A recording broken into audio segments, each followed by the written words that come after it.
Bonjour tout le monde et bienvenue pour le nouvel épisode de mon podcast créatif. Donc s'il y a des petits nouveaux, je rappelle que je m'appelle Lorraine, que vous pouvez me retrouver sur mon blog lejournaldelalu.blogspot.com, il me semble, qui est absolument pas alimenté en ce moment, mais bon, voilà.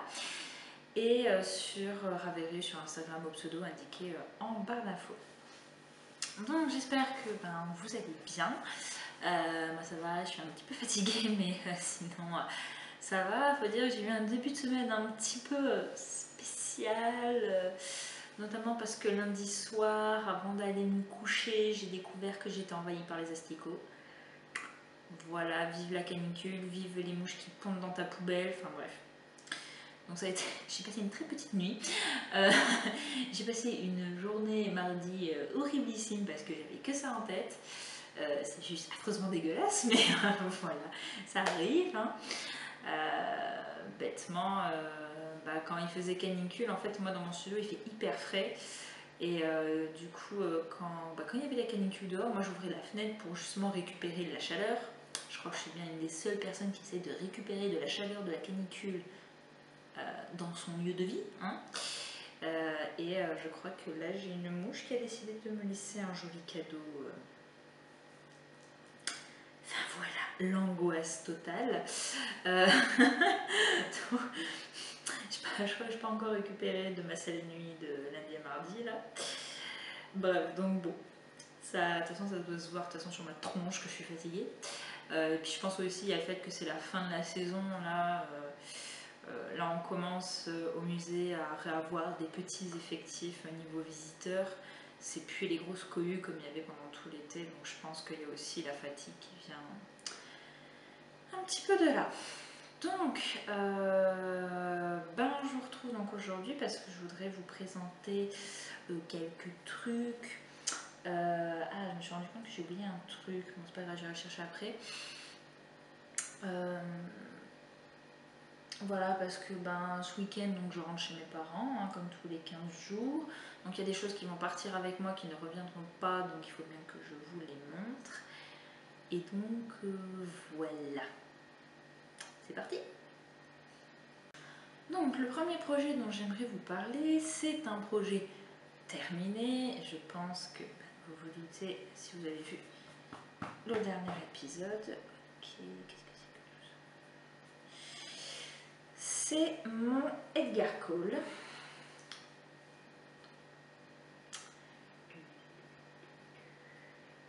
Voilà. Donc c'est le Three Color Cashmere Cole de Rory Locatelli que j'ai fait aux couleurs du pelage de mon regretté Edgar, puisque je voulais faire un projet qui lui rende hommage d'une certaine manière. Alors, il faut savoir que le Three Color Cashmere Cole, ça fait un moment que je le connais.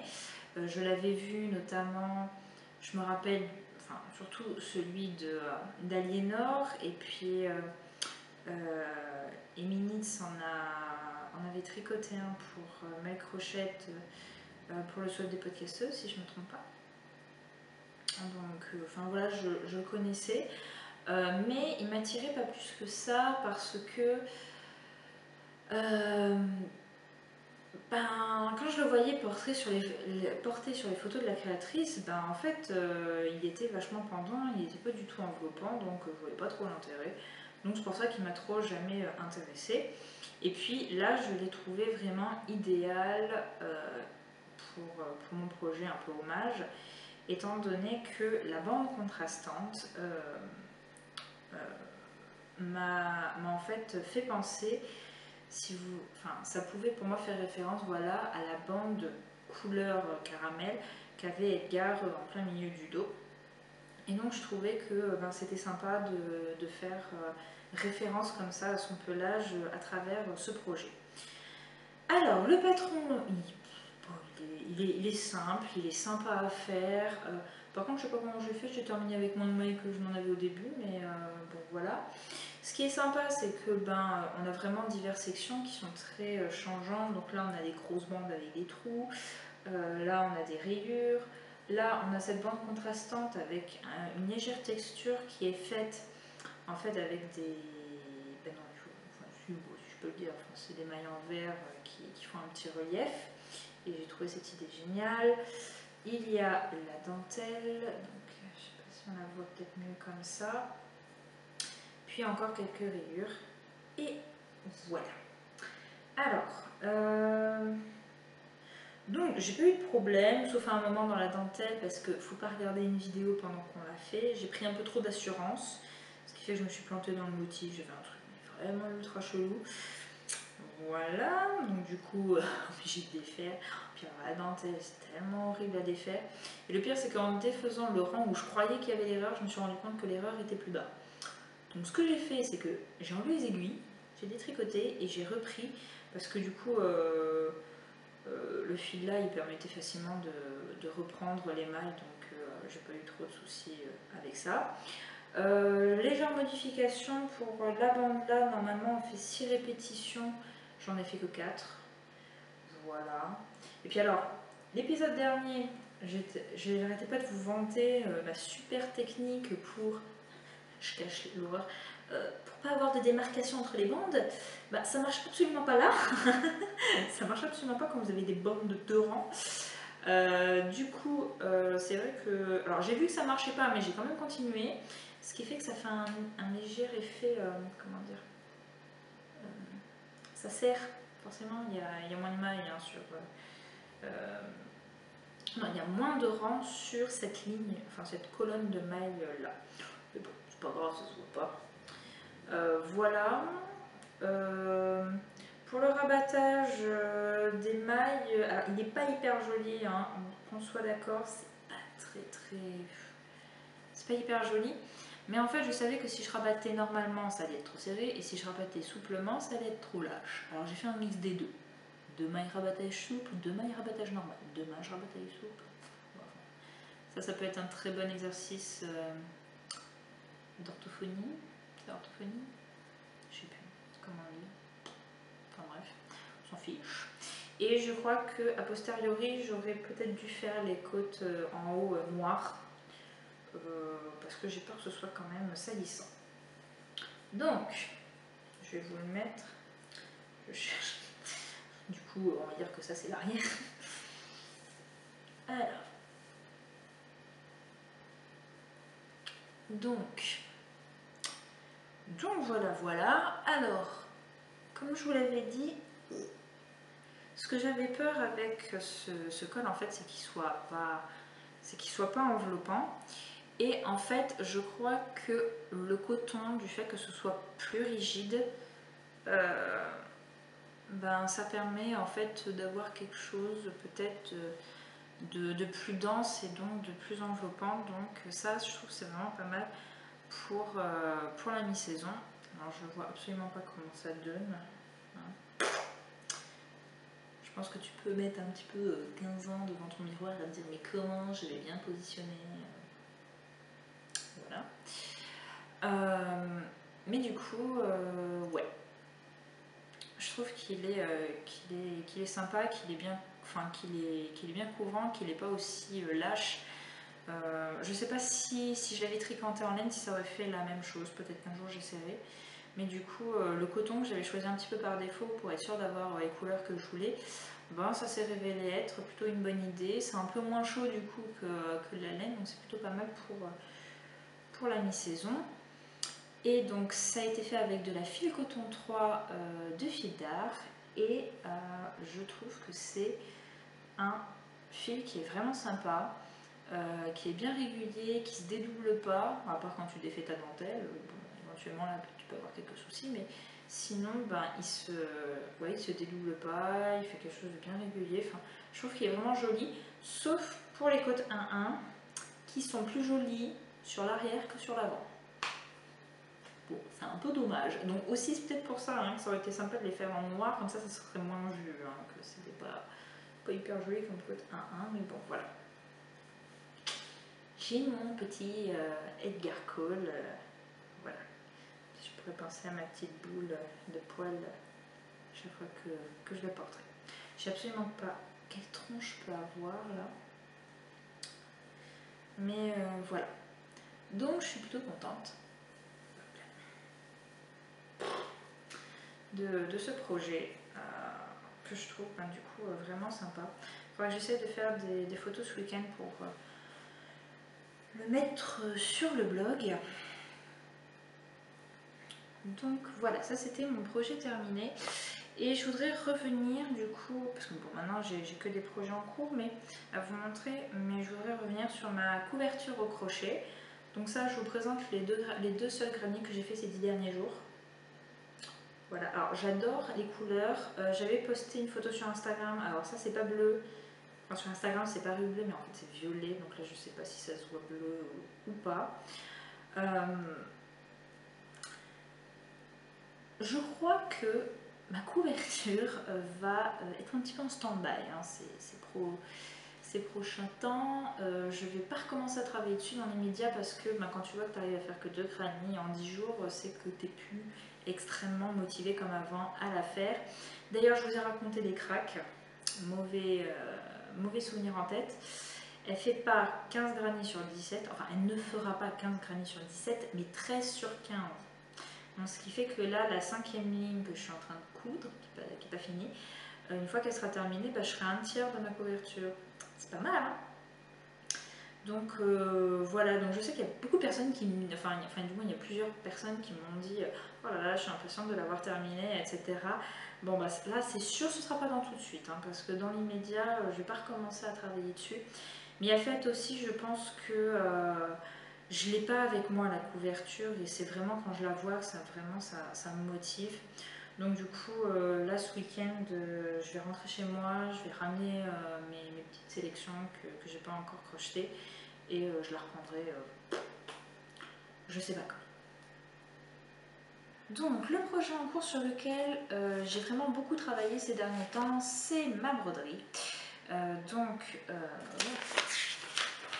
voici le motif. Voilà, un petit peu un motif de chasse. Et voici où j'en suis. Voilà. Donc pour rappel, je fais ça avec du fil qui est teint à la main par Créades, c'était le coloris Le Palais. Et je vais quand même vous montrer ce qui me reste, parce que j'ai fini les chevettes. Voilà. Il me reste juste ça. Il n'y a que 2 brins. Donc là, grosso modo, donc les chevettes faisaient environ 8 mètres, donc sachant que je prenais 2 brins par 2 brins, vous avez environ 27 mètres de fil. Voilà pour former les chiens, le cerf, les branchages au milieu et un tout petit bout de la bordure. Donc autant vous dire qu'il me reste encore pas mal à faire. Voilà. Donc en fait ce que je vais faire c'est que je ne vais absolument pas racheter le même fil. Je vais utiliser un fil que j'avais acheté donc là aussi au salon des créateurs de broderie, mais sur le stand des jardins secrets. Donc un fil que j'avais destiné à un autre projet, mais en fait, du coup sur le stand des jardins secrets, j'avais acheté 3 échevettes à la main et je devais en faire un motif là aussi de chasse parce que c'était 3 cerfs autour d'un arbre avec un cadre comme ça un peu feuillu autour dans lequel il y avait des oiseaux et des lapins. Donc pour moi ça faisait un peu doublon, donc j'ai laissé tomber ce projet et je me suis dit je garderai que celui-là. Et donc dans ces 3 échevettes, il y en a un qui est un peu dans les tons violets très clairs comme ça, mais un peu bleuté, qui me fait penser à certaines nuances en fait qu'il y a dans cette couleur. Et donc je vais essayer du coup de faire le cadre avec cette couleur parce que j'ai que 6 mètres je crois pour ce couleur. Mais comme j'ai pas des gros pleins comme j'avais par exemple pour les chiens, je pense que ça peut le faire et donc j'espère vraiment que ça va aller ensemble. Et comme ça, je vais terminer cette broderie avec ça. Donc, moi j'adore l'effet que ça rend, sincèrement. Et même les chiens que je pensais justement, des grands aplats comme ça, je pensais que ça allait pas te faire très très joli. Bah, finalement, si, ça rend vachement bien. Et voilà, ça c'est typiquement mes couleurs, j'adore vraiment. Par contre, je vais vous mettre une photo pour vous montrer en fait les vraies couleurs parce que là, j'ai remarqué sur le dernier épisode qu'en fait ce que vous voyez, c'était pas, vous voyez pas la beauté du truc quoi. Donc pour que vous ayez vraiment une vraie idée des couleurs, je vais vous montrer une photo maintenant.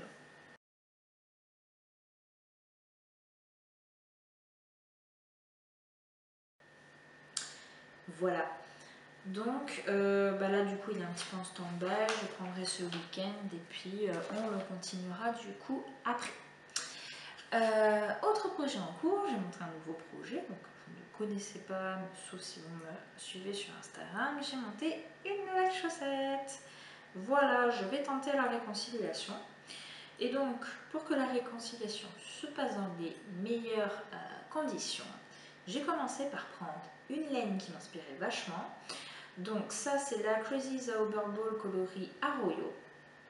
Donc qui pour moi en fait me fait vraiment penser en fait aux couleurs d'une forêt vraiment à la fin de l'automne où tout en fait est quasiment marron mais encore avec quelques pointes de vert et puis là le bleu vert qui me fait plus penser par exemple à peut-être une petite rivière qui pourrait couler en plein milieu, enfin bref. Ça me fait aussi un peu penser au Seigneur des Anneaux parce que quand je l'ai acheté j'étais en train de lire ça, j'étais au tout début de l'histoire en plus.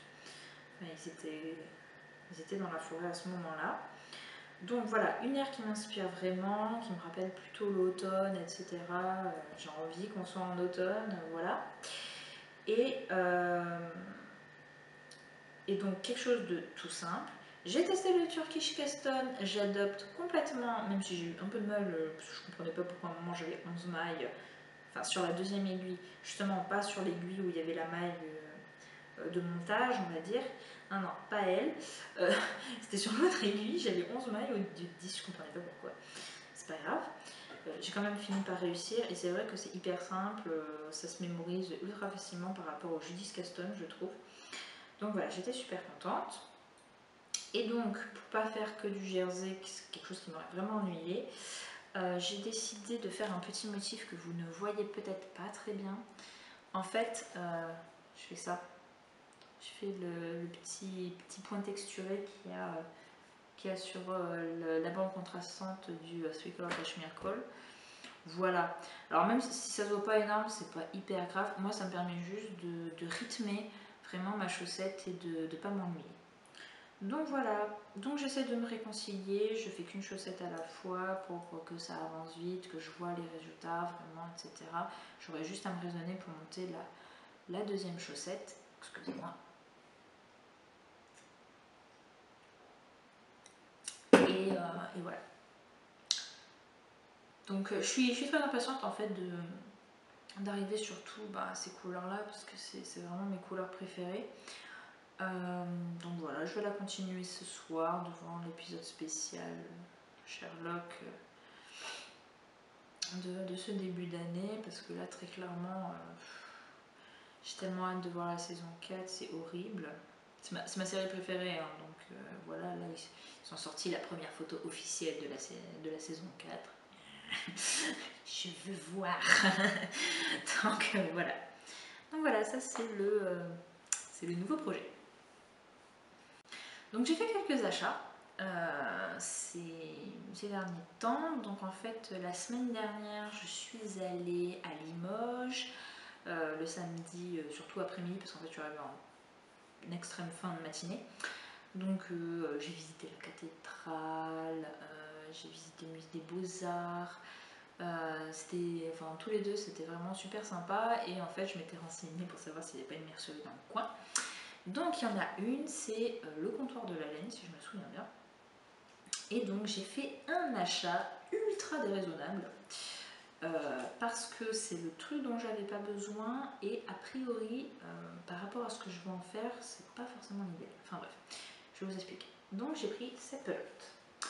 C'est de la Louisa Harding Pitura, donc c'est 75% superwash merino et 25% bambou, mais ça doit être du superwash lavé à la main, enfin c'est à laver à la main. Donc les deux trucs qui sont absolument pas habituels par rapport aux achats que je fais d'habitude. C'est une laine mèche. J'ai tricoté une fois avec de la laine mèche, j'ai pas eu un très bon souvenir, c'était le Jaybird de ma maman, donc que j'ai tricoté l'automne dernier. Non, j'avais eu des mauvais souvenirs parce que le fil avait une fois cassé, non, j'ai eu énormément de mal à démarrer le châle parce que le fil arrêtait pas de casser, c'était ça. le problème. Et du coup, une fois, à un moment aussi, je m'étais plantée, il avait fallu que je détricote. C'était une horreur à détricoter, donc j'étais là, le film ne mèche plus jamais.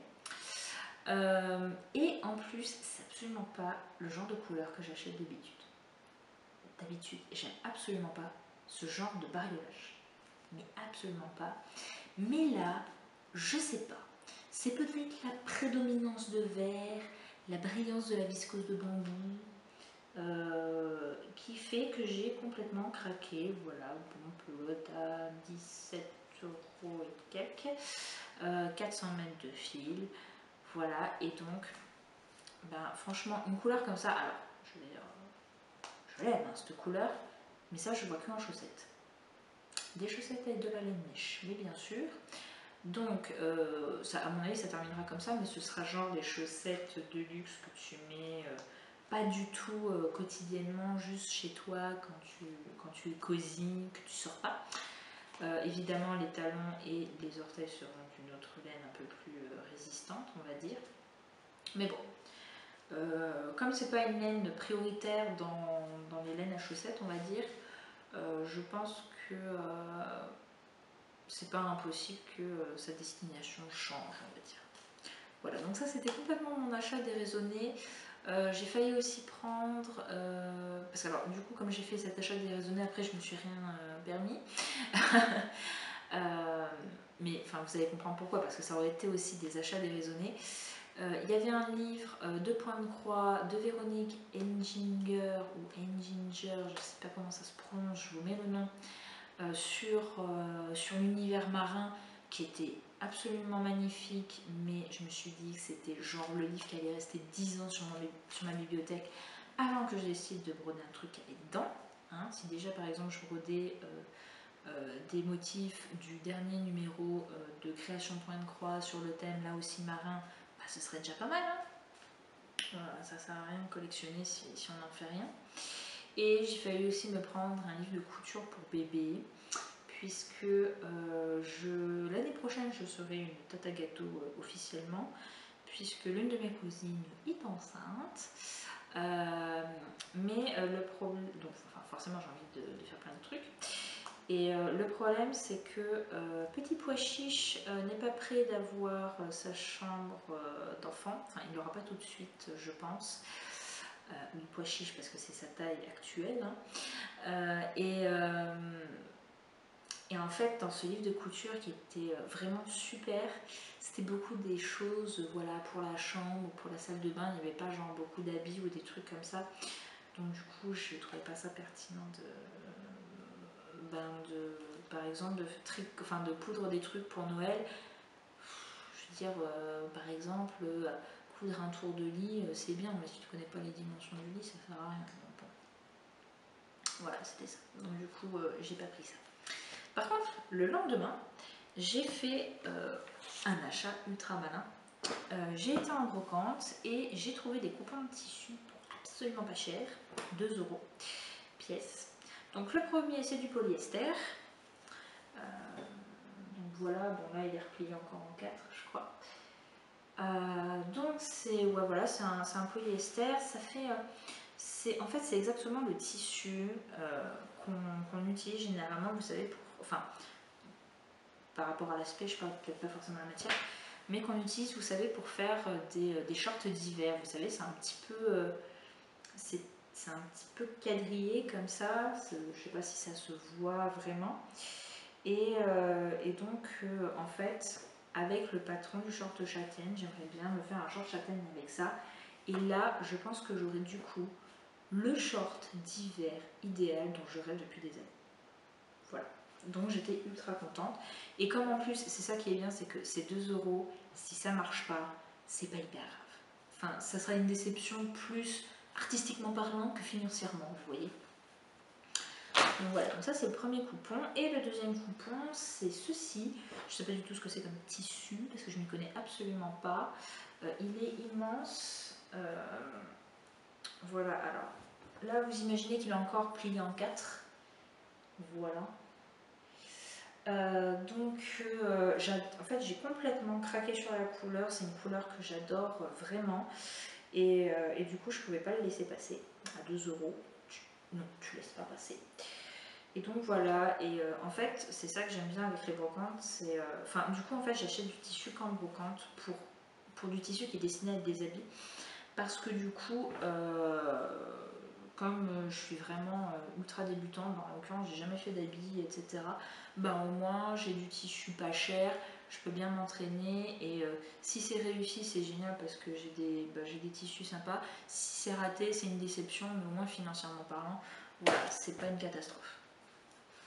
Donc voilà.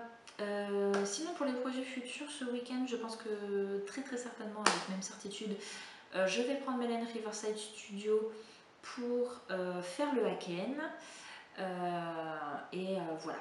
Je suis en train de réfléchir tout doucement à comment je vais organiser là, ma fin d'année au niveau de tous mes projets.